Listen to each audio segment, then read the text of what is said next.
गर्मियों की छुट्टियों में चमेली अपनी नानी के गांव आई थी। गांव के पुराने घर में हर कोना कहानियों से भरा था। एक दिन घर की ऊंची अटारी में उसे एक पुरानी अलमारी मिली। उसमें रखी धूल भरी किताब ने उसका ध्यान खींचा। किताब पर सुनहरे अक्षरों में लिखा था, जादुई रहस्य।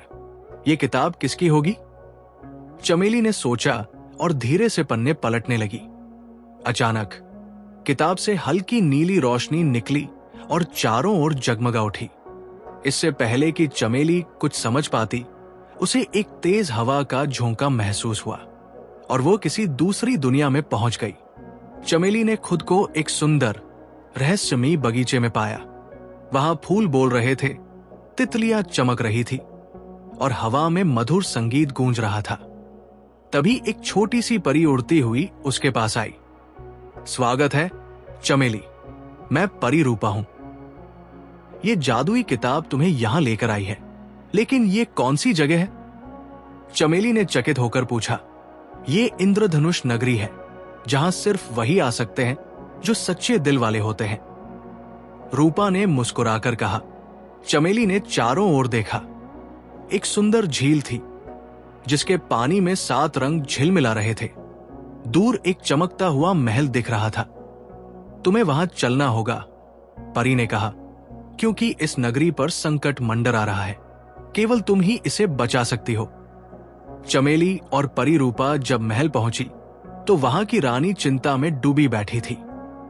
चमेली, तुम्हें बुलाने के पीछे एक कारण है, रानी ने कहा। कैसा कारण? हमारी नगरी पर काले जादूगर जोरक का साया पड़ गया है। उसने इंद्रधनुष झील से जादुई जल चुरा लिया है, जिससे हमारे फूल मुरझा रहे हैं, नदियां सूख रही हैं और परियां अपनी शक्ति खो रही हैं। केवल एक सच्चे हृदय वाला व्यक्ति ही झील का जल वापस ला सकता है। चमेली ने बिना सोचे समझे हाँ कर दी। परी रूपा उसे काले पहाड़ों की ओर ले गई, जहां जोरक का किला था। रास्ता आसान नहीं था।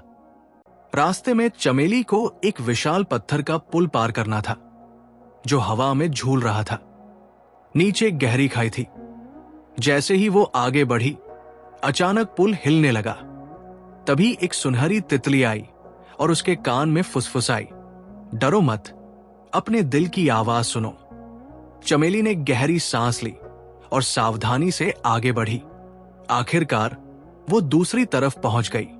अगली बाधा थी भूल भुलैया का जंगल।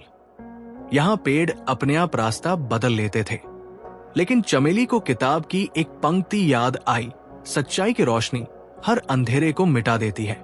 चमेली ने अपनी किताब खोली और अचानक उससे एक उजली किरण निकली, जिसने रास्ता दिखा दिया। आखिरकार चमेली जोरक के किले तक पहुंच गई। किला अंधेरे से घिरा था। जैसे ही वो अंदर गई, जोरक ने अट्टहास किया, तो तुम वही लड़की हो जो मेरी ताकत को चुनौती देने आई हो? मैं तुम्हारे छल को खत्म करने आई हूं। चमेली ने हिम्मत से कहा। जोरक ने अपने जादू से आग के गोले बरसाए, लेकिन चमेली ने किताब खोली और उसमें से एक दिव्य प्रकाश निकला, जिसने जोरक की काली शक्तियों को नष्ट कर दिया। जोरक धूल में बदल गया और झील का जल वापस आ गया। इंद्रधनुष नगरी फिर से खिल उठी। रानी और परियों ने चमेली को धन्यवाद दिया। तुम्हारी बहादुरी के कारण हमारी नगरी बच गई, रानी ने कहा। रूपा ने मुस्कुराकर कहा, अब तुम्हें वापस जाना होगा, लेकिन याद रखना, तुम्हारा दिल हमेशा जादुई रहेगा। चमेली ने आंखें बंद की और जब उसने उन्हें खोला तो वो अपनी नानी के अटारी में थी।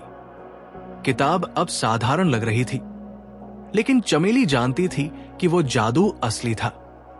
क्या ये सपना था या हकीकत? चमेली ने मुस्कुराते हुए सोचा, लेकिन जब उसने अपनी जेब में झांक कर देखा तो वहां एक नन्ही सी जादुई तितली बैठी थी।